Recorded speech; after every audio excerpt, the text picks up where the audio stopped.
Bonjour à tous. Je vous retrouve donc pour une quatrième séance de ce cours d'auteur contemporain qui va être consacrée, comme la précédente, à la question de la société des individus et de la société hypermoderne.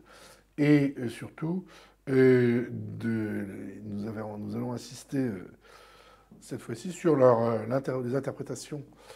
théoriques qui visent cette société contemporaine et cette société basée sur l'idée d'individu, puisque, je vous rappelle donc, il ne s'agit pas tant d'une société individualiste que d'une société où on attend énormément de l'individu.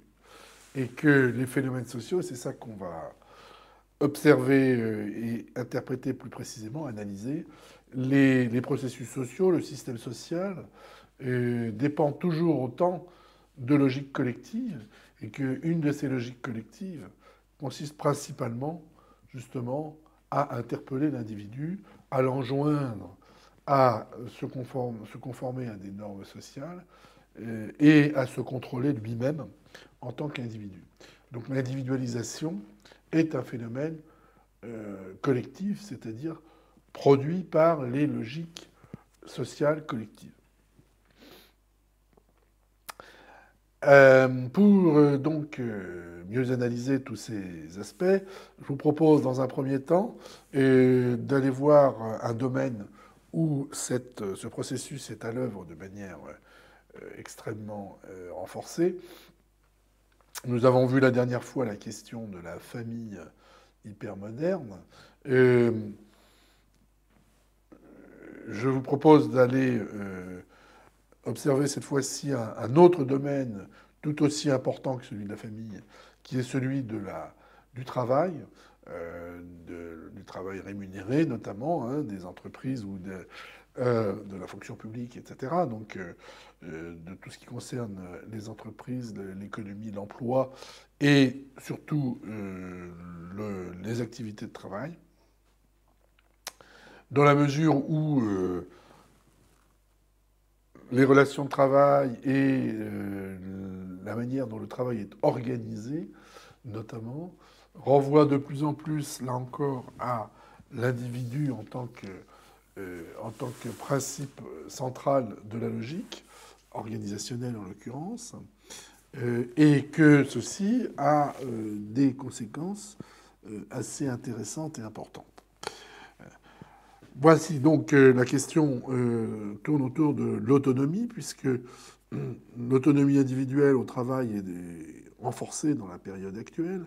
et en même temps, cette autonomie, on le verra, peut être considérée comme peut-être pas illusoire, mais en tout cas devant se conformer à un certain nombre de normes extrêmement précises qui simplement ne sont plus contrôlées de manière centrale. Alors avant d'entrer dans ce processus d'autonomisation de l'activité, notamment des individus au travail, on va faire un détour pour se souvenir de à quoi ressemble le travail dans la société moderne, c'est-à-dire en définitive dans la société industrielle. Et dans la société industrielle, le travail est considérablement standardisé, c'est-à-dire qu'il répond à une organisation très normée, à des standards de travail et d'action dans les processing, comme on les appelle dans les procès de production, dont, évidemment, je ne vais pas vous faire un cours de sociologie du travail, vous devez en avoir un dans ce cursus, mais dont une partie de l'organisation du travail renvoie au taylorisme, hein, c'est-à-dire, pour se résumer de façon un peu outrancière, au travail à la chaîne. Le travail standardisé, c'est le travail à la chaîne, notamment donc dans les usines de production industrielle, que ce soit On pense bien sûr à l'industrie automobile qui est un peu le modèle idéal, hein, parce qu'il y a une véritable chaîne de fabrication qui existe dans toutes sortes de domaines, hein, l'agroalimentaire, etc., qui existe moins bien sûr dans le bâtiment ou dans d'autres domaines d'activité, mais qui est parfaitement représentatif de ce système dit taylorien, où finalement les tâches sont découpées de manière très organisée, très rationnelle, chaque ouvrier exécute sa tâche de façon assez répétitive sur la base d'une cadence qui est fixée par la chaîne de production. Euh, alors, inconvénient, c'est très répétitif, parfois pénible. Ça a des conséquences physiologiques, etc. Et c'est une forme d'aliénation au travail, puisque le travailleur n'a strictement aucune autonomie. Il ne fait que répéter ses actions. Il peut en changer de poste au cours de sa carrière, mais s'il change de poste, il ne deviendra pas plus autonome, sauf peut-être s'il monte dans la hiérarchie et devient contremaître, etc., ou chef d'atelier. Mais dans le cas contraire, il va changer de poste, mais son travail sera toujours aussi routinier et géré par des cadences. L'avantage, en revanche, c'est qu'il n'a pas de décision à prendre et qu'il n'a pas de responsabilité à exercer, finalement. Du moment qu'il respecte un certain nombre de normes dans l'action exécutée, dans le rythme auquel il est exécuté et dans le rythme des pauses ou des moments où il peut s'arracher à son travail, eh bien, il n'est pas soumis à une anxiété importante, simplement à une pénibilité du travail. Alors, n'oublions pas que ce modèle ouvrier se retrouve y compris chez les employés. C'est-à-dire que les employés sont des employés de bureau qui font des opérations assez répétitives là aussi, sur du papier, grosso modo, remplir toutes sortes d'éléments de façon assez répétitive, sans aucune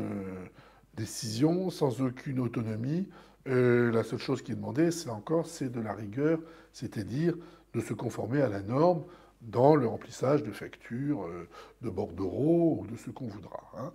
On oublie toujours que ce travail, qui était souvent exécuté par des femmes d'ailleurs, était très important. Il a entièrement été remplacé pratiquement par des systèmes informatiques. C'est-à-dire que tout ce que les tableurs ou d'autres choses type traitement de texte font aujourd'hui, eh bien, il fallait autrefois les réécrire, les retaper à la machine, etc. Les secrétaires, par exemple, quand on parle de secrétaire, on pense dactylographe, qui faisait ce travail assez répétitif de taper à la machine un texte qu'elle comprenait ou pas, mais sur lequel elle n'avait strictement aucune prise autre que de le retranscrire. Voilà, donc ce sont des activités pénibles qui sont soumises entièrement à, finalement, la hiérarchie, à l'autorité d'une hiérarchie de commandement sur lesquels ils n'ont pas de prise, ce qui est à la fois extrêmement contraignant et à la fois à l'avantage de ne pas avoir de responsabilité majeure à exercer. C'est le modèle ancien, mais ce modèle a évolué considérablement, on le sait, y compris dans le travail ouvrier. D'une part parce que nombre de postes industriels ont été détruits. Hein. Toute l'activité industrielle du type automobile, sidérurgie, mine, une partie de l'agroalimentaire, le textile, etc., tout ça a soit complètement disparu, soit diminué considérablement ses effectifs du fait de la robotisation. Je pense à l'industrie automobile, par exemple. Et puis, donc, idem dans les bureaux où tout le travail le plus répétitif ou le plus le plus normé a été, ou standardisé, a été remplacé par, enfin, effectué par des ordinateurs, et par conséquent, ces tâches n'incombent plus à des salariés. Donc le travail a évolué, avec la technologie notamment, et ce qu'a amené la période des années 80-90, du fait de cette désindustrialisation qui est remplacée par des activités de service et par donc la technologie. Donc c'est une déstandardisation du travail qui a pour conséquence que les agents qui travaillent, donc les salariés, y compris s'ils sont ouvriers ou employés, ont de plus en plus d'autonomie. Mais cette autonomie, on va le voir, ce n'est pas forcément quelque chose d'extrêmement émancipant, puisque ça a des conséquences sur leur fonctionnement dans le travail et personnel. Avant d'entrer dans le vif de ce que sont ces organisations du travail nouvelles, un mot pour dire qu'il ne s'agit pas que d'une transformation du type d'activité. Par exemple, les ouvriers qui travaillent à la chaîne sont remplacés par des gens qui travaillent de plus en plus sur des missions, y compris des ouvriers, comme par exemple les chauffeurs-livreurs. Hein. Mais c'est aussi donc,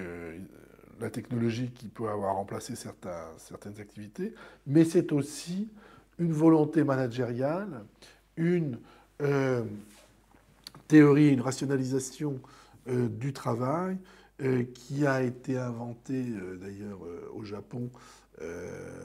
par un monsieur qui s'appelle monsieur Ono, principalement, qui était un ingénieur chez Toyota, et donc on parle du toyotisme, c'est-à-dire qui remplace le taylorisme, c'est-à-dire d'une forme d'organisation du travail où il n'y a plus, d'une part, une chaîne cadencée avec des hommes qui font ou des femmes qui font des activités répétitives,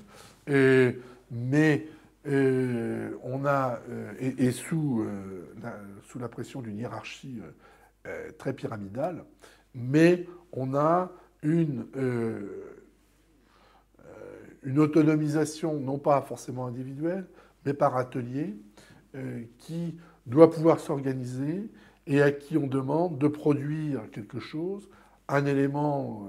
de quelque chose de plus large, ou simplement passer du produit commandé à un produit livré, c'est-à-dire l'emballage, etc., hein,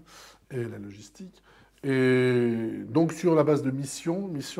ou de projets, mais plutôt de missions qui sont affectées à une équipe qui devra donc avoir fait un certain nombre de choses dans un temps donné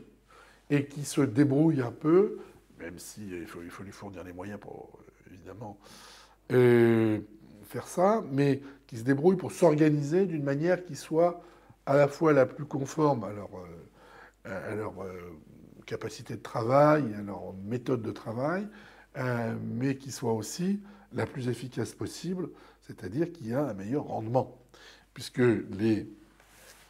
expériences qui ont été menées à l'époque, c'est-à-dire dans les années 70 et 80, ont montré que cette autonomisation des équipes permettait d'avoir un meilleur rendement parce que les équipes se débrouillaient pour s'optimiser entre eux, autrement dit, s'appuyer non pas sur l'objectivité du système de production, mais sur la subjectivité des agents qui participent à cette production pour pouvoir rendre l'activité plus efficace. Et donc, la production en dernier ressort. Alors les conséquences de cela, hein, de cette transformation du travail, qui a été donc non seulement liée au changement de l'économie, mais aussi orchestrée par le management, les conséquences, c'est que chaque agent, y compris peu qualifié, se trouve soumis à une série de micro-décisions au quotidien dans son travail. Le type même de ce problème est rencontré par les chauffeurs-livreurs. Les chauffeurs-livreurs ont donc une mission qui consiste à livrer une série de clients ou de destinataires dans la journée. Et ce qui est calculé en amont, c'est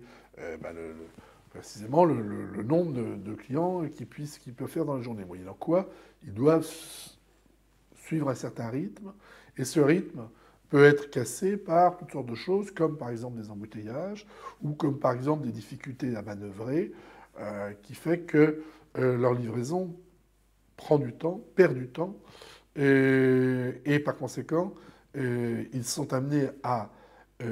opérer des micro-décisions qui peuvent consister à renoncer à livrer telle ou telle personne, qui peuvent consister à contourner un embouteillage, quitte à en retrouver un autre. Bref, ils sont amenés à faire des choix pour lesquels ils ne sont pas forcément formés, pour lesquels ils n'ont pas forcément les instruments, et pour lesquels ils peuvent, en tout cas, ils doivent rendre compte des difficultés qu'ils ont rencontrées et des raisons pour lesquelles ils ont fait ces choix. Et c'est-à-dire l'employeur, peut considérer que ces choix ont été des mauvais choix. Moyennant quoi, l'ouvrier, l'employé, le salarié se retrouve, si vous voulez, dans une difficulté qui n'est pas simplement le fait de subir la hiérarchie ou de ne pas tenir la cadence, qui est le fait qu'il n'a pas pris des bonnes décisions et qu'on peut lui reprocher. Donc, ceci se retrouve évidemment dans tous les domaines d'activité. Et bien sûr, plus on monte dans la hiérarchie des qualifications, plus on a affaire à des situations où on demande de la part des travailleurs toutes sortes de micro-décisions qui font que progressivement, eh bien, on assiste à une responsabilisation des postes de travail avec cette idée que finalement, soit au niveau d'une équipe, d'une agence ou quelque chose comme ça, soit au niveau individuel, soit les deux bien sûr, eh bien on soit le plus efficace possible. Et pour être le plus efficace possible, eh bien, il faut prendre des initiatives, faire des choix, avoir des stratégies, etc. L'exemple type de cela se trouve évidemment dans le secteur des services. On peut prendre la banque ou l'assurance, où on va demander à un salarié de vendre, par exemple, un maximum de produits financiers, bancaires ou assurantiels à ses clients. Et s'il arrive à leur vendre, à leur rendre des services, eh bien, à leur vendre des services, eh bien, il pourra monter dans la hiérarchie et devenir conseiller. Et s'il est conseiller, il pourra encore plus conseiller, c'est-à-dire proposer des services, des produits bancaires ou assurantiels, et être évalué sur cette base-là, c'est-à-dire que sa performance dépend de son statut, mais que son statut va dépendre aussi de la performance dans le statut précédent. Autrement dit, ce type d'approche du travail amène à une responsabilisation considérable de ces postes et des personnes qui les occupent surtout, hein, c'est-à-dire qu'elles doivent rendre compte sans cesse de la valeur de leur travail et qu'ils subissent une évaluation permanente et une évaluation collective et individuelle quant à leur travail, évaluation qui peut passer par toutes sortes de choses, mais tout simplement par la mesure, notamment permise par les systèmes informatiques, hein, la mesure des résultats de leur activité. Donc cette ce modèle de travail qui prône l'efficacité plutôt à un niveau individuel et l'efficacité, pour ne pas dire l'efficience et l'optimisation, eh bien, donne lieu à une situation où les individus au sein d'une entreprise, ou même simplement au sein d'une agence ou d'une équipe, sont mis en compétition, puisque celui qui est moins performant, celui qui traîne la patte, va handicaper le groupe et sera interpellé en tant qu'individu, en tant que brebis galeuse, si on veut, mouton noir, ou celui qui travaille mal, tout simplement, non plus par le patron, la direction des ressources humaines ou la production qui va le mettre en cause, mais par son équipe locale, par les membres de son agence ou de son équipe, qui vont lui dire tu nous tires vers le bas. Et donc il va falloir que ça change. Et moyennant quoi, la responsabilité qui est dévolue en quelque sorte au niveau local, celui de l'atelier, de l'équipe ou de l'agence, je pense aux agences bancaires par exemple, eh bien, cette responsabilité se retourne en dernier ressort vers l'individu, puisque le bon fonctionnement d'un petit groupe dépendra de la bonne volonté de chaque individu qui participe à cette activité collective. Ce d'autant que le système est renforcé par un système assez formalisé souvent, de bonus et de sanctions, de récompenses et de sanctions, qui se traduit d'une part dans des résultats qui sont affichés, qui peuvent donner lieu au statut du meilleur employé du mois, etc., mais aussi à des primes de fin de mois plus ou moins importantes, et donc individualisées, et non plus des primes équivalentes pour tout le monde. Alors soit qu'elles soient individualisées en fonction des résultats individuels, soit qu'elles soient rendues communes à un groupe, à une équipe, à une agence. Mais évidemment, si c'est le cas, ça va créer encore plus de compétition au sein de ce groupe, puisque certains qui ont de mauvais résultats tirent la prime vers le bas, et les autres vont l'inciter à travailler mieux ou davantage pour avoir de meilleurs résultats en tout cas. Donc, en dernier ressort, on a un système qui favorise une compétition entre les salariés maximalisée. Ça n'est pas le cas dans toutes les entreprises. On en joue différemment selon les entreprises. Et évidemment, il y a certaines entreprises, notamment asiatiques ou américaines, qui sont particulièrement connues pour ce système-là. Mais disons que le management contemporain, le management qui prévaut depuis une vingtaine d'années, tente à imposer ce système de prime à l'efficacité et d'évaluation constante et de responsabilisation soit des équipes, soit des personnes, des salariés individuels. Et par conséquent, c'est vraiment un système qui se généralise et dont on découvre parfois l'extrême violence lorsque, dans certaines grandes entreprises françaises, on assiste à une multiplication des grandes dépressions, voire des suicides. On a eu le cas quelques années, et qui sont imputables typiquement à ce mode de management.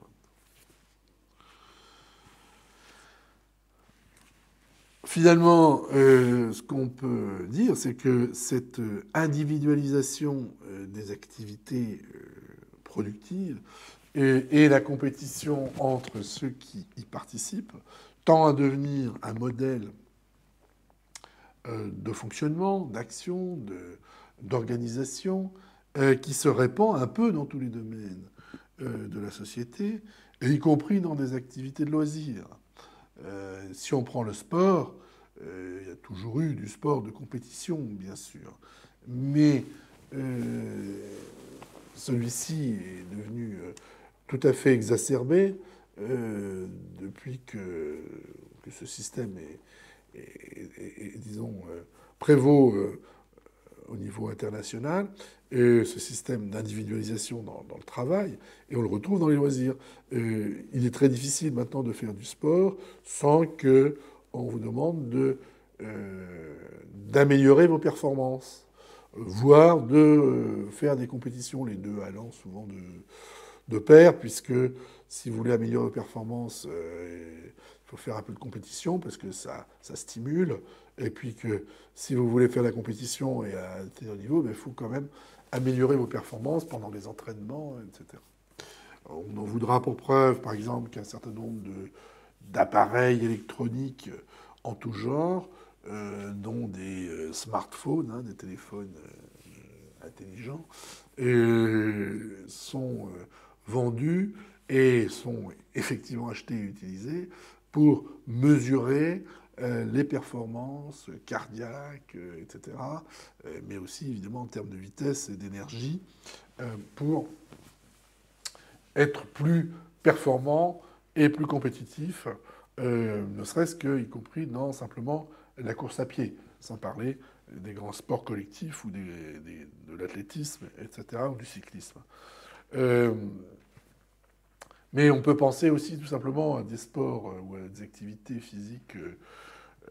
qui sont plutôt tendues vers l'amélioration du corps. On peut dire c'est différent parce qu'il n'y a pas de compétition. Il n'y a pas de compétition sportive, mais il y a souvent une compétition symbolique, puisqu'il s'agit d'améliorer son corps pour le rendre plus fort, plus beau, ou plus en meilleure santé, disons, et surtout, par exemple, plus svelte, et que par conséquent, il y a là aussi une compétition d'un certain genre, puisque elle est sur le registre de la santé ou de l'esthétique, mais néanmoins, il y a l'idée d'une efficacité liée à l'activité physique, et pas simplement un plaisir. Autrement dit, une compétition pour être le plus maigre, le plus beau, le plus costaud, etc. Le plus musclé. Donc, je vous cite les loisirs, pardon, le sport, mais parmi les loisirs, il n'y a pas que le sport, il y a d'autres activités de loisirs, là aussi, où la compétition individuelle est certainement présente. Et je ne pense pas uniquement aux jeux télévisés du type Question pour un champion. Voilà pour ce qui concerne la question du travail, mais vous allez voir qu'on n'en a pas tout à fait fini, puisqu'elle est présente, évidemment, de façon transversale, dans les différents aspects de cette société hyper moderne. Alors, l'aspect suivant que je veux examiner avec vous, c'est la question du risque, dont on va voir quel est en quelque sorte le pendant négatif ou en creux de la question de la compétition et de la réussite individuelle. Donc l'idée de société du risque, que nous serions dans une société du risque,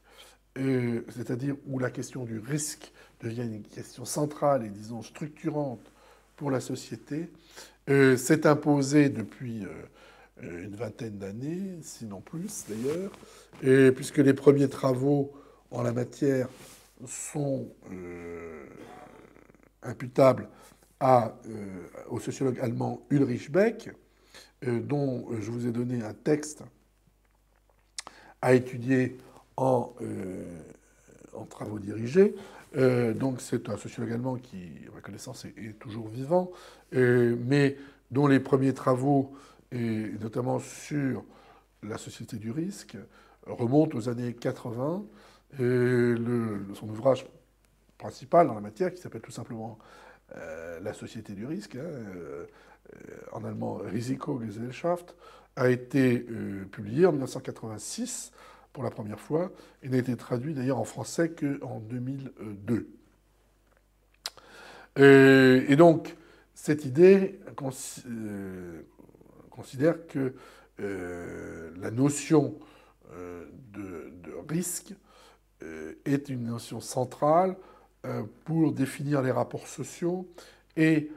y compris donc en matière économique et politique. Nous serions dans une société du risque, puisque le risque serait une référence omniprésente pour définir un certain nombre de choix qui s'opèrent au niveau politique, au niveau organisationnel, et y compris au niveau culturel et individuel.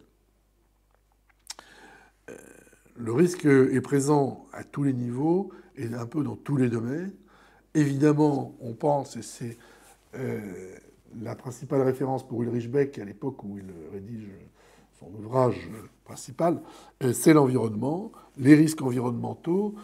constituent une référence, un horizon majeur pour chacun, à la fois à un niveau individuel et à un niveau collectif, et constituent une référence. Le problème du risque environnemental, c'est qu'il est difficile à mesurer, d'une part, et très variable entre des effets majeurs et presque incommensurables comme ceux du réchauffement climatique et des effets beaucoup plus locaux comme la pollution dans un espace où il y a beaucoup d'automobiles, par exemple, ou en tout cas une pollution locale par des usines ou toute autre source de pollution. Donc, cette question environnementale est à géométrie variable, mais on retrouve la question du risque dans bien d'autres domaines. Celui de la sécurité à tous les niveaux, la sécurité dans le travail, par exemple, mais aussi la sécurité publique, c'est-à-dire le fait de ne pas subir des vols, des destructions ou bien sûr des violences. La question de la santé, puisque la santé est de plus en plus pensée par rapport au risque de développer une maladie ou un problème sanitaire, comme le diabète ou la tension, que sais-je. Et donc, ce risque sanitaire devient une référence pour toutes sortes de réponses qui sont apportées en termes de santé publique, mais aussi en termes de santé privée, si on veut, c'est-à-dire que les médecins ne se contentent pas de soigner, les médecins généralistes, ou en tout cas les médecins de famille, tendent à donner des conseils pour bien se nourrir, bien se comporter, et comment éviter les maladies, ne pas fumer, etc. Donc la logique du risque devient une logique principale pour ces questions essentielles de la santé. On les retrouve aussi, on retrouve aussi la référence au risque dans la question de l'emploi, puisque, disons, dans la période antérieure aux années 80, avoir un emploi était quelque chose d'assez naturel. Tous ceux qui, en tout cas, sollicitaient un emploi pouvaient en trouver un, même si c'était des emplois très mal payés et très pénibles. Mais l'emploi était au rendez-vous. Et on sait bien que depuis les années 80, les chiffres du chômage, comme on dit, c'est-à-dire la proportion de chômeurs, a augmenté et s'est stabilisé en France entre 6 ou 7% dans le meilleur des cas et 10% dans le pire des cas, et que par conséquent, le risque de ne pas trouver un emploi et le risque de perdre son emploi, ce qui n'est pas tout à fait la même chose, eh bien, est de plus en plus élevé et qu'il exerce évidemment une puissance négative, une crainte sur chacun, sur l'ensemble de la population, puisque l'emploi est la principale source de revenus. Et donc chacun a une crainte de perdre son emploi ou de ne pas en avoir un s'il n'en a pas, ou s'il quittait son emploi, parce que on peut imaginer que quelqu'un qui ne trouve plus de plaisir dans son emploi ou dans son entreprise souhaite en changer, pardon, et, et démissionner donc. Mais il ne le fera pas parce que les chances de trouver un autre emploi sont extrêmement réduites. Donc on voit que en matière d'emploi, en matière de choix de l'emploi, en matière de choix de filière, en matière de choix de ne pas changer ou ne pas changer d'emploi ou d'employeur, eh bien la question de la probabilité, hein, puisque le risque c'est d'abord un calcul de probabilité, eh bien est tout à fait prééminent. Je cite également l'alimentation, puisque l'alimentation devient quelque chose qui fait l'objet de toutes sortes de risques qui sont récurrents dans dans l'actualité, par exemple, mais qu'on retrouve aussi dans des pratiques alimentaires. Il y a des pratiques alimentaires à haute sécurité qui sont le fait de certains, comme par exemple, évidemment, l'alimentation entièrement biologique, mais certains se contentent simplement de faire attention à la qualité des aliments qu'ils mangent. Et puis, on a des cas de figure où on craint que l'alimentation ne nous empoisonne, hein, ce qui peut avoir été le cas à quelques occasions tout de même assez rares. Mais on voit bien comment un certain nombre de crises, disons, épidémiologiques, ont été particulièrement prégnantes dans les 20 dernières années et qui révèlent cette tension sociale, politique autour du risque. On a eu l'affaire du sang contaminé, bien sûr, qui a été extrêmement grave, mais on a eu, ça c'était sur le versant santé et sécurité, on a eu aussi l'affaire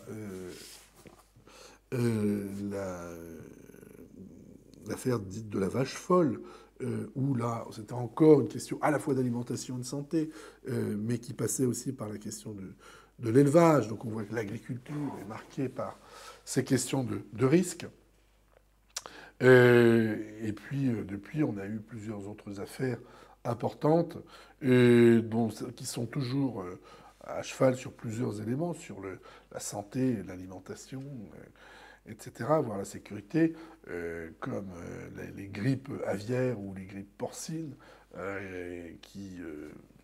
peuvent être mauvaises en termes de santé, c'est-à-dire avoir créé des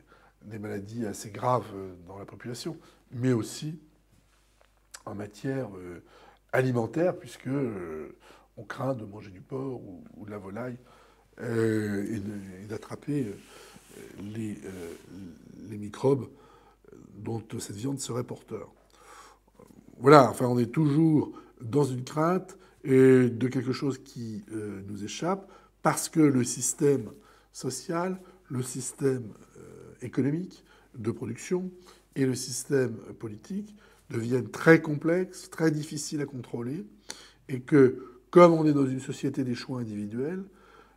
ces risques-là qui impactent individuellement échappent totalement aux choix individuels. Moyennant quoi,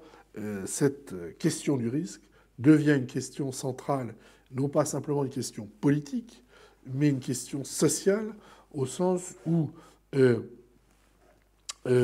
risque devient une référence dans le rapport au monde et devient un élément de positionnement social. Si on pense au risque du chômage, évidemment, c'est un risque pour la personne de se retrouver au chômage, mais au-delà de ça, c'est un risque, on peut dire, finalement, et on ne va pas être obsédé par ça au quotidien quand on va au travail. Puisque là, le risque vise, d'une part, ceux qui sont déjà salariés, mais qui vise aussi ceux qui sont au chômage, le risque étant de rester au chômage et d'y rester durablement. Et donc on n'est pas forcément obsédé par ça, même si on est chômeur d'ailleurs. Mais pourquoi ça peut constituer un élément structurant, bien au-delà des craintes psychologiques? Parce que si vous voulez vous faire construire une maison ou simplement acheter un appartement, eh bien, votre banque va moduler ou d'ailleurs vous accorder ou non, et moduler votre emprunt, et notamment le taux, en fonction du risque que vous avez d'être au chômage, d'y être, de devenir chômeur ou de rester durablement chômeur. Donc, il en va de même pour les problèmes de santé, où, là encore, si vous voulez faire un emprunt ou contracter une assurance, eh bien, on va vous demander quels sont vos problèmes de santé pour pouvoir calculer ces risques et parfois refuser de vous assurer ou d'assurer un emprunt. Donc, le risque devient une question centrale, permanente, j'ai évoqué les questions qui concernent les personnes physiques, mais évidemment dans l'entreprise, les choses sont encore plus importantes, puisque les entreprises sont sans cesse dans une relation au risque, d'avoir des problèmes environnementaux dus à son activité ou d'avoir des risques d'accident dus à ce qu'elle a produit, c'est-à-dire qu'une entreprise produit quelque chose et ensuite, s'il y a un accident, elle peut être rendue responsable, mais elle peut être aussi, aujourd'hui, on va jusqu'à considérer qu'il faut calculer le risque que le marché se rétracte, que disent les économistes, et par conséquent que le carnet de commandes diminue. Et donc, il faut pouvoir anticiper ça en ayant des moyens qui consistent par exemple à pouvoir licencier ou en tout cas diminuer le personnel à un moment donné en cas de diminution de l'activité économique. Donc tout le système de gestion économique et industrielle, disons, est fondé sur le risque. Et il en va de même, bien sûr, pour le fonctionnement politique, puisque les risques de rencontrer des problèmes et de ne pas pouvoir les régler, et aussi le risque tout simplement de ne pas être réélu, est un des éléments qui structurent la vie politique et institutionnelle d'un pays comme la France, mais comme de nombre d'autres pays. Le fait que alors comment les appeler, des exilés ou des migrants qui doivent quitter leur pays en guerre soient amenés à venir massivement en Europe est traité comme un risque. Et alors que on pourrait le traiter de façon tout à fait autre et considérer que c'est une richesse ou c'est un enrichissement ou une amélioration pour eux ou pour les pays accueillants. Mais non, parce qu'on est dans un système de pensée qui est un système de pensée lié au risque, on va considérer ça comme un risque dont on ne sait pas d'ailleurs en quoi il consiste. Ça peut être des risques de sécurité, puisque certains de ces migrants sont accusés d'avoir commis des actes en public en Allemagne, des actes illégaux et antisociaux. Mais on peut imaginer aussi qu'ils vont amener des problèmes de santé avec toutes sortes en amenant des microbes, qui vont provoquer des problèmes d'emploi parce qu'ils vont vouloir obtenir des emplois dans un pays où le chômage est déjà fort, etc., etc. Et donc, on traite cette question en termes de risque parce que c'est ce qui structure le rapport au monde en général. Et on voit comment il s'agit bien d'une culture du risque, mais au-delà de la question de la culture, cela devient une dimension organisationnelle, c'est-à-dire que c'est le système social qui s'organise autour de la question du risque et que la référence au risque organise le système social dans une approche qu'on appelle couramment actuarielle. La question actuarielle, c'est une technique, notamment des assurances, qui consiste à calculer les risques en fonction d'un certain nombre de facteurs, avec donc des formules mathématiques et des algorithmes informatiques. Donc l'actuariel, c'est le calcul des risques en fonction des réalités qui sont mesurées. Et donc cette approche actuarielle devient une approche majeure pour organiser le système social. Je vous ai cité tout à l'heure le cas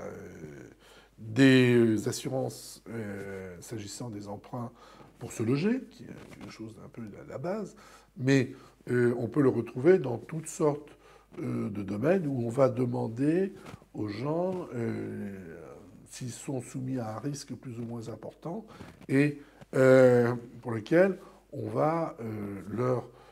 demander de faire un certain nombre de choses ou les empêcher de faire un certain nombre de choses en fonction du risque dans lequel ils se trouvent. Et si on y pense bien, on a vu que le risque d'être au chômage et d'être au chômage de longue durée était considéré comme tel, ça devient une catégorie majeure des politiques publiques, en particulier des politiques sociales, puisque la question de la vulnérabilité ou du risque d'être dans l'exclusion devient une des références pour agir. C'est-à-dire que, en fonction de la faible employabilité des personnes, de leurs caractéristiques sociales et culturelles, et en fonction de toutes sortes d'éléments, on peut juger qu'ils sont des populations à risque d'exclusion, et que par conséquent, il faut apporter des réponses qui viennent pallier ces risques. C'est comme ça que s'organisent les politiques sociales. Et typiquement, on a assisté à une politique semblable pour ce qui concerne le traitement de la toxicomanie pour éviter notamment la propagation du virus du sida. Donc on voit que la question sociale, la question sanitaire, la question psychologique sont fortement liées ici. Et cette politique qui s'est développée dans les années 90, c'est autoproclamée politique de réduction des risques. Il s'agissait de réduire les risques que certains deviennent toxicomanes, mais que les toxicomanes s'infectent au sida et que ceux qui sont des toxicomanes et déjà séropositifs infectent d'autres personnes en échangeant des seringues ou d'autres matériels ou en ayant des rapports sexuels. Et par conséquent, cette politique qui vise certains publics en fonction de certaines pratiques, etc., qui a eu d'ailleurs un franc succès en termes d'efficacité, je veux dire, eh bien, était une politique basée sur l'idée, et non pas seulement sur le calcul, mais sur l'idée de risque. Donc, le risque est vraiment une notion centrale qui structure la société et qui nous rapproche de la question de l'individu, puisque le risque, comme la performance, dont c'est un petit peu la version négative, l'inverse de l'effet de performance, l'effet de performance, c'est l'optimisation des chances de réussite. Là, le risque, c'est au contraire l'optimisation que des événements négatifs surviennent. Eh bien, cette approche en termes de risque renvoie sans cesse aux individus, comme l'approche en termes de performance, puisque il est très difficile de développer des résistances collectives face à ces logiques du risque. On pense par exemple au chômage. Les chômeurs se retrouvent chacun avec un risque d'être encore plus chômeurs qui est un risque personnel, et avec des solutions pour s'en sortir qui sont des solutions personnelles, et par conséquent se retrouvent face à une situation de risque individuel et ne peuvent pas créer un collectif de personnes qui se retrouvent dans une situation, un statut partagé lié à un rapport au social. Ça devient un rapport individuel à la société, aux institutions, à l'économie, mais un rapport individuel qui est pensé aussi bien par les institutions que par la personne elle-même en termes de risque ou de chance d'obtenir un emploi, mais de risque de ne pas en obtenir. Donc le risque devient un élément considérable d'individualisation et le risque se pense dans un rapport de l'individu à la société et l'individu est l'instance à partir duquel on peut réduire le risque et le contrôler. Alors si la société des individus est une société du risque, c'est aussi une société de la réflexivité.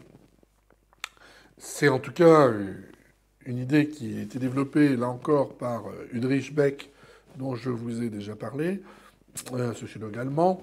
mais qui a aussi été largement développée par un autre auteur anglais, un sociologue anglais qui s'appelle Anthony Giddens, dès les années 80 et 90, lui aussi, qui est un des grands théoriciens anglais en sociologie.